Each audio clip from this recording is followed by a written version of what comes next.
सलेमपुर संसदीय क्षेत्र से जुड़े हुए मेरे सभी उपस्थित बहनों और भाइयों, मैं पहले इस पावन धरा को, जिसे भगवान परशुराम ने और जिसे भृगु बाबा ने अपनी साधना से पवित्र करके आने वाली पीढ़ी के जीवन को मंगलमय किया है, इस पावन धरा को नमन करते हुए इतनी भीषण गर्मी में भी जो उत्साह आप सबने दिखाया है, मैं इसके लिए आप सबका हृदय से अभिनंदन करता हूं, स्वागत करता हूं। बहनों और भाइयों, लोकसभा चुनाव के 5 चरण हो चुके हैं। आज छठे चरण का मतदान हो रहा है और चुनाव मतदान का रुझान बताता है, पूरे देश के अंदर जो उत्साह है, जो उमंग है, वह बताता है कि 4 जून को जब परिणाम आएंगे तो फिर एक बार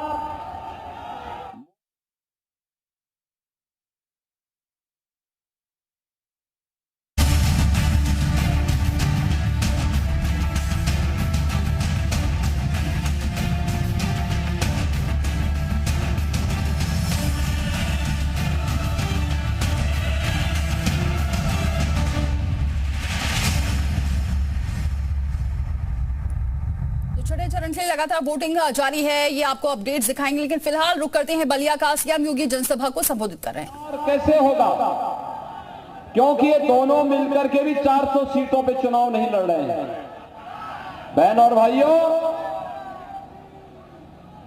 जनता जनार्दन इसका जवाब भी देती है और उसका जवाब देती है कि जो राम को लाए हैं, क्यों बलिया भी इसके साथ में है ना।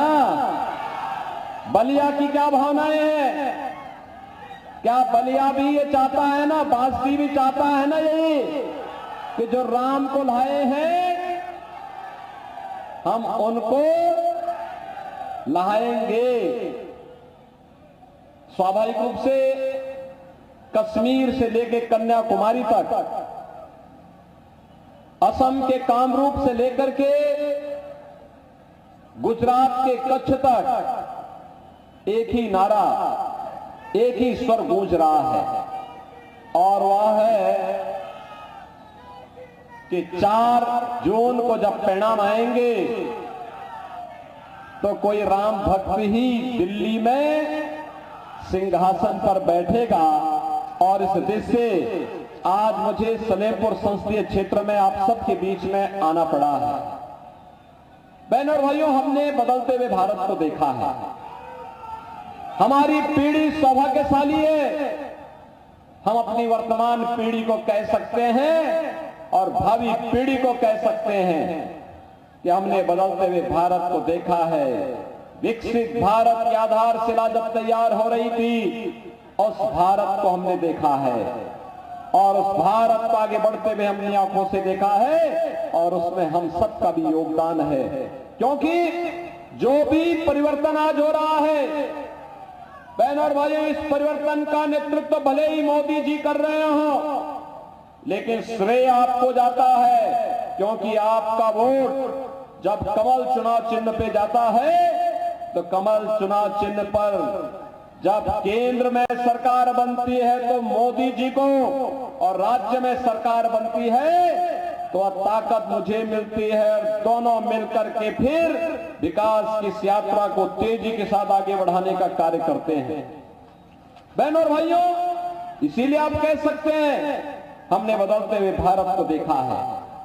आज आप देख रहे होंगे दुनिया के अंदर भारत का सम्मान बढ़ा है, सीमाएं सुरक्षित हुई हैं, आतंकवाद और नक्सलवाद की समस्या का समाधान हुआ है। कांग्रेस और समाजवादी पार्टी की तरह नहीं, जब इनकी सरकार समाजवादी पार्टी की राज्य में थी और कांग्रेस की केंद्र में सरकार थी, रोज बम विस्फोट होते थे। कभी अयोध्या में बम विस्फोट, कभी काशी में, कभी लखनऊ में, कभी दिल्ली में, कभी मुंबई में, कभी अहमदाबाद में। देश का कोई कोना नहीं छोटा था जहां विस्फोट न हुए हो। और जब हम तत्कालीन सरकार से कहते थे कि आतंकवाद से निपटो, और कहते थे कैसे निपटे, आतंकवादी तो सीमा पार से हैं। बहनों और भाइयों, एक बहाना था। कांग्रेस और समाजवादी पार्टी में इच्छा शक्ति का अभाव था, या वोट बैंक की राजनीति के चलते तुष्टीकरण की नीति पर चल करके इनके द्वारा आतंकवाद से निपटने में कोताही बरती जाती थी। आज आपने देखा होगा 10 वर्ष में मोदी जी के नेतृत्व में आतंकवाद को पूरी तरह समाप्त किया गया है, नक्सलवाद का नेस्तनाबूद हुआ है। और अब तो जोर से पटाखा फट जाए ना तो पाकिस्तान सफाई देता है कि साहब मेरा हाथ नहीं है, क्योंकि इसे मालूम है ये नया भारत है और नया भारत छेड़ता नहीं है, लेकिन अगर कोई छेड़ेगा तो उसको छोड़ता भी नहीं है। बहनों और भाइयों, इस नए भारत में विकास की जो यात्रा प्रारंभ की है वो अद्भुत है, दुनिया के लिए आश्चर्य करने वाला है। 2 लेन, 4 लेन, 6 लेन, 12 लेन के हाईवे बन रहे हैं, एक्सप्रेस हाईवे बन रहे हैं, एयरपोर्ट बन रहे हैं, एम्स बन रहे हैं, IIT, IIM, ट्रेन की नई नई सुविधाएं, कहीं वंदे भारत ट्रेन, कहीं अमृत भारत ट्रेन, और कहीं पर नमो भारत ट्रेन के रूप में दुनिया की बेहतरीन मॉडल ट्रेन की आज भारत स्वयं ही अपने यहां उसका प्रोडक्शन भी करता है और जनता जनार्दन की यातायात के लिए उपलब्ध करवाता है। हर घर नल के माध्यम से हर घर तक पाइप पेयजल की स्कीम और नल में शुद्ध पानी उपलब्ध करा करके लोगों को आरोग्यता की ओर अग्रसर किया जा रहा है। गरीबों के लिए भी ढेर सारी योजनाएं 10 वर्ष में आपने देखी होंगी। 80 करोड़ लोग देश के अंदर फ्री में राशन की सौगात प्राप्त कर रहे हैं। मैं कहना चाहता हूं उन लोगों से जो पाकिस्तान का राग अलापते हैं, अरे थोड़ा सोचो, एक भारत है मोदी जी के नेतृत्व में 80 करोड़ लोगों को फ्री में राशन दे रहा है, और दूसरी तरफ पाकिस्तान है, कुल आबादी 23 करोड़ लोग भूख से बिलखते हुए दिखाई देते हैं। जो लोग पाकिस्तान का राग अलाप रहे हैं इनको जाना चाहिए पाकिस्तान में कोई इनको भीख भी नहीं देगा, भीख भी नहीं देगा पाकिस्तान में कोई। बहनों और भाइयों, 80 करोड़ लोग फ्री में राशन, 60 करोड़ लोगों को 5 लाख रुपए की प्रतिवर्ष आयुष्मान भारत की कार्ड की सुविधा, और मोदी जी ने कहा है कि 4 जून को जब फिर एक बार मोदी सरकार बनेगी तो 70 वर्ष से ऊपर के प्रत्येक बुजुर्ग को प्रतिवर्ष 5 लाख रुपए की स्वास्थ्य बीमा फ्री में उपलब्ध करवाएंगे। बहनों और भाइयों, 50 करोड़ लोगों के जनधन अकाउंट खोले गए। देश के अंदर 12 करोड़ किसानों को किसान सम्मान निधि का लाभ प्राप्त हो रहा है। 12 करोड़ गरीबों के घर में शौचालय बन गए हैं। 10 करोड़ गरीबों के लिए उज्ज्वला योजना का कनेक्शन, और उत्तर प्रदेश में तो हमने व्यवस्था की है कि होली और दीपावली के अवसर पर एक भरा हुआ सिलेंडर इन परिवारों को फ्री में उपलब्ध करवाने का काम करेंगे। बहनों और भाइयों, 4 करोड़ गरीबों के मकान बन गए, और मैं आपको इस बात के लिए कह रहा हूं, आप आश्वस्त करिए 4 जून को जब मोदी जी तीसरी बार प्रधानमंत्री बनेंगे तो जितने गरीब होंगे, जिनके पास कच्चे मकान होंगे, खपड़े के मकान होंगे, या झोपड़ी होगी, या जिनको आवास नहीं मिल पाया है, गरीब हैं, गरीबी रेखा से नीचे जीवन यापन करते हैं, उन लोगों को एक आवास उपलब्ध करवाने का कार्य भारतीय जनता पार्टी की सरकार करेगी। एक तरफ सम्मान भी है, सुरक्षा भी है, और बहनों और भाइयों, साथ साथ विकास भी है और गरीबों का कल्याण भी है। और अयोध्या धाम में भगवान राम का भव्य मंदिर के निर्माण का काम भी है। आप में से कितने लोग अयोध्या गए हैं इधर? मैं यहां की विधायक केतकी सिंह से कहूंगा कि चुनाव के बाद एक बार बांसुरी के लोगों को ले जाकर के अयोध्या धाम का दर्शन जरूर करवा दें। बहनों और भाइयों, आप मुझे बताओ, क्या अयोध्या में भगवान राम का मंदिर क्या ये कांग्रेस और समाजवादी पार्टी के लोग करा पाते क्या? अरे राम भक्तों पर गोली चलाने वाले लोग हैं, ये आतंकवादियों का समर्थन करते उनके पैरोकार हैं, ये राम भक्तों पर नहीं, ये तो राम द्रोहियों के साथ इनकी दोस्ती है, राम भक्तों के साथ नहीं। और इसीलिए बहनों और भाइयों, अयोध्या में अगर आप जाएंगे आपको लगेगा अयोध्या धाम तो फिर से त्रेता युग की अयोध्या आ गई। प्रभु राम की कृपा साक्षात अयोध्या धाम पर हम सब पर बरस रही है।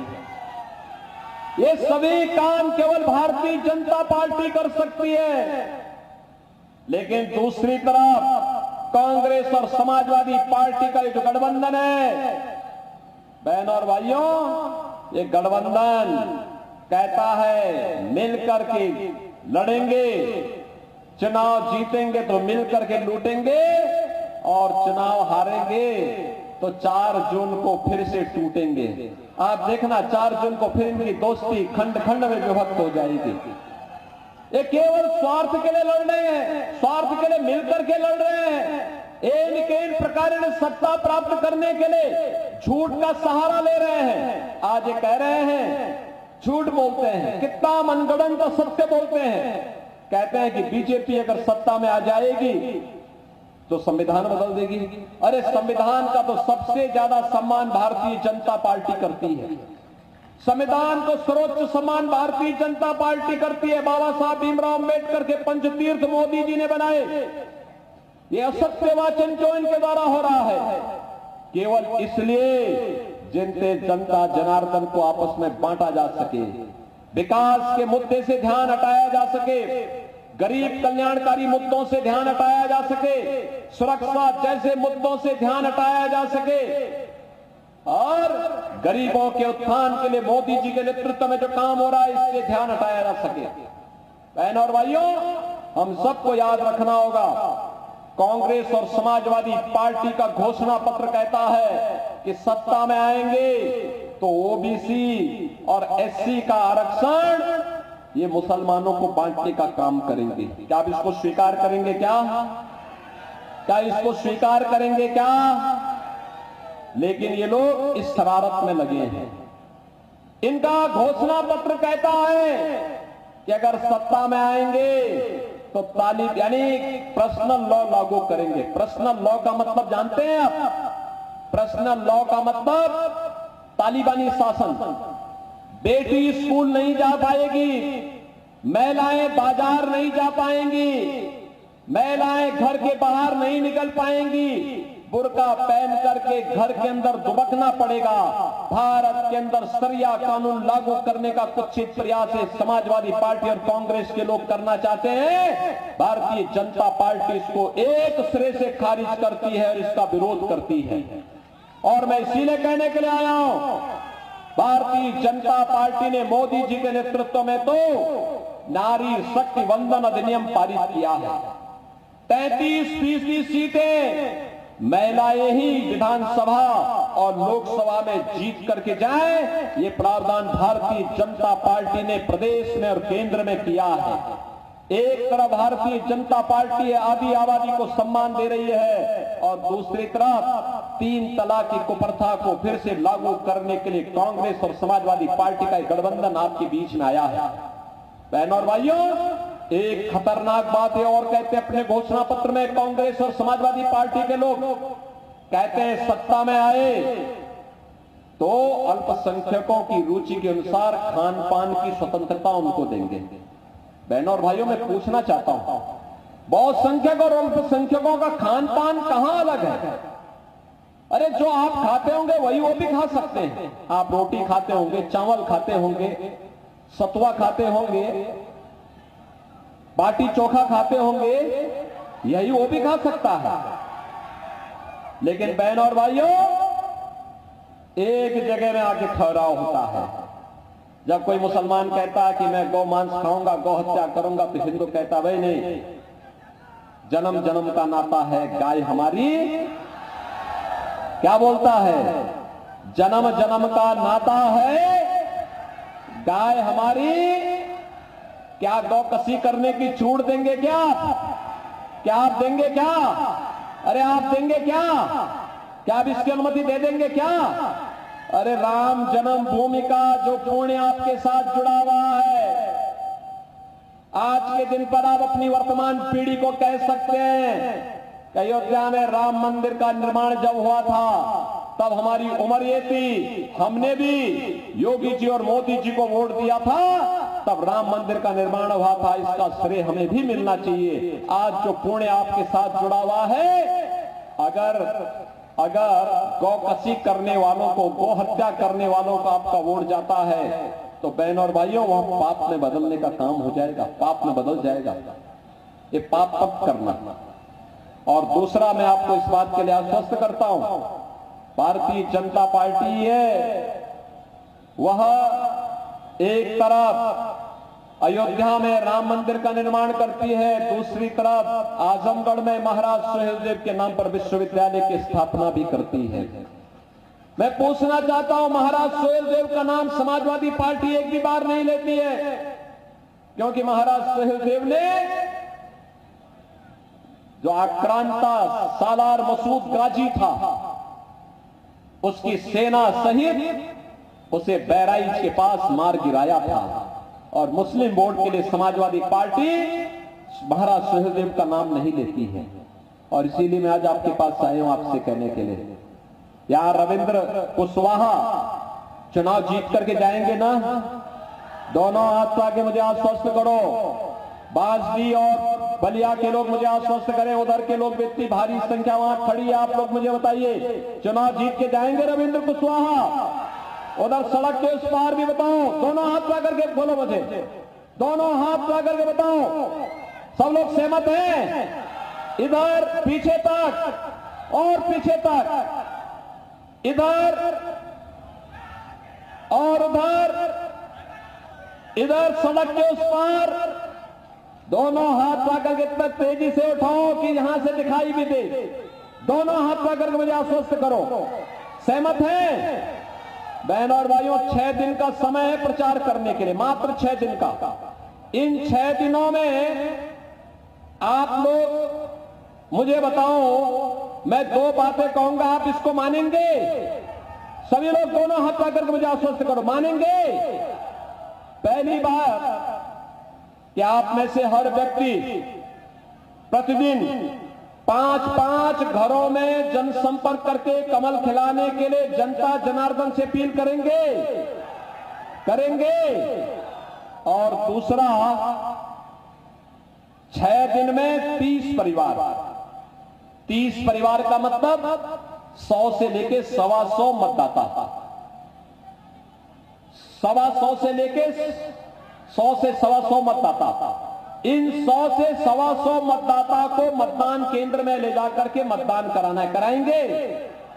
1 जून को मतदान होना है, आज 6ठे चरण का मतदान हो रहा है, मतदान के प्रतिशत को बढ़ाना है। कराएंगे? तो मेरे साथ बोलेंगे, भारत माता की, भारत माता की, भारत माता की जय श्री राम, जय जय श्री राम। हेलो, सुन रहे थे आप सीएम योगी को, और उन्होंने अभी रैली की, जनसभा को संबोधित किया। एक बार फिर से विपक्ष पर निशाना साधा, चाहे वो 3 तलाक की बात हो या फिर उन्होंने एक बार फिर से जिक्र किया बीजेपी, उन्हें उनकी मंशा ठीक है, इन जैसे लोगों से सावधान रहने की जरूरत है। विपक्ष को लेकर एक बार फिर से निशाना साधा और